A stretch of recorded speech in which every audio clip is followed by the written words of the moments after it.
नगर पालिका पर शिवसेना का झंडा। मेयर पद के लिए शिवसेना कांग्रेस गठबंधन की श्रीमती निर्मला सचिव पाटिल की शानदार जीत। 15 वार्डों के 31 नगर सेवकों में से शिवसेना 16, बीजेपी 6, कांग्रेस 4, एनसीपी 2, स्वराज्य परिवर्तन 2 और निर्दलीय 1 उम्मीदवार की जीत भूमि है। चोपड़ा से महेश सिरसाठ की रिपोर्ट के अनुसार चोपड़ा नगर परिषद आम चुनाव 2025 के चुनाव नतीजे घोषित हो गए और शिवसेना कांग्रेस गठबंधन के उम्मीदवार श्रीमती निर्मला सचिन पाटिल ने मेयर पद के लिए 5453 वोटों से आगे रहकर शानदार जीत हासिल की है। चोपड़ा विधानसभा क्षेत्र के विधायक प्रोफेसर चंद्रकांत बलिराम सोनवने ने शानदार काम का फल मिला है। उनके नेतृत्व में पैनल की बड़ी सफलता हासिल की है और नगरपालिका पर शिवसेना कांग्रेस गठबंधन का झंडा ऊंचा लहरा रहा है। नगर सेवक पद के लिए शिवसेना कांग्रेस गठबंधन ने 15 वार्ड में 20 सीटें जीती है और इस पार्टी का ऑफिशियल कैंडिडेट रिजेक्ट होने के बाद इसके अपने इंडिपेंडेंट कैंडिडेट ईश्वर युवराज अलकारी जीते हैं। शिवसेना कांग्रेस पार्टी के 21 नगर सेवक जीते हैं, जबकि बीजेपी के 6 कैंडिडेट जीते हैं और एनसीपी के 2 कैंडिडेट जीते हैं, यानी बीजेपी राष्ट्रवादी गठबंधन के 8 कैंडिडेट जीते हैं।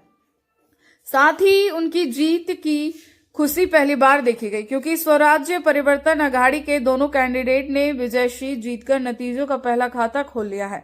स्वराज्य परिवर्तन अघाड़ी के कैंडिडेट पूर्व डिप्टी मेयर हितेंद्र रमेश देशमुख उर्फ राजू भाई और माधुरी रामचंद्र देशमुख अब्बा देशमुख की पत्नी ने जीत की माला पहनी है।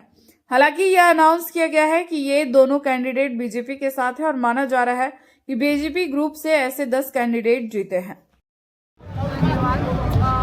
माननीय आमदार चंद्रकांत सोनवणे व माजी आमदार लताताई सोनवणे यांच्या आशीर्वादाने व चोपडाची जी जनता आहे त्यांनी मला भरघोस मजबूती आशीर्वाद दिला, याबद्दल मी सर्वांचे खूप आभारी आहे।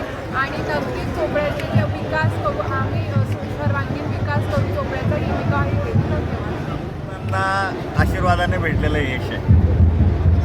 मागच्या कालखंडामध्ये महाराष्ट्राचे माजी मुख्यमंत्री आदरणीय एकनाथराव शिंदे साहेब यांच्या माध्यमातून चोपडा शहरामध्ये आमदार लता सोनवणे यांनी जी कामं केली, त्या कामावर विश्वास ठेवून आदरणीय आमचे नेते गुलाबरावजी पाटील यांच्या मार्गदर्शनाखाली नगराध्यक्षाचा कॅन्डिडेट आम्ही उभे केला होता आणि जे उमेदवार उभे केले होते त्यांना चोपड्याच्या जनतेने आशीर्वाद दिला। हा कामाचा विजय, हा जनतेचा विजय आणि संपूर्ण जनतेला माहिती आहे की आमदार चंद्रकांत सोनवणे जे सांगतात ते करतात, कुठं बोलत नाही।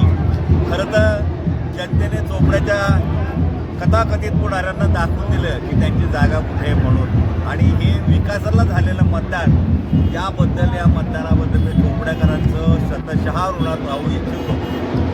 मोठी जबाबदारी त्यांनी आमच्यावर दिली, ती जबाबदारी पार करण्याची शक्ती आम्हाला नक्कीच त्यांच्या आशीर्वादानं भेटेल।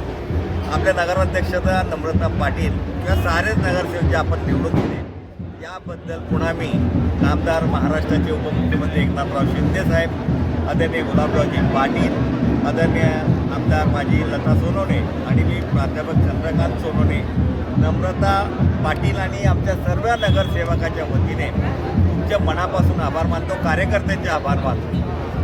ज्यांनी मतदान केलं त्या सर्वांचे तर आभार आहेच, पण ज्यांनी इथे नव्हते तालुक्यातून बाहेरून येऊन सुद्धा वाटलं त्यांना की शिवसेनेचाच नगराध्यक्ष आला पाहिजे, पण ज्यांनी मला मदत केली त्या सर्वांचं मनापासून मी ऋणात राहावी इच्छितो आणि विकासासाठी आता आपल्याला पुढचं पाऊल टाकायचं ही या माध्यमातून आपल्याला विनंती करतो।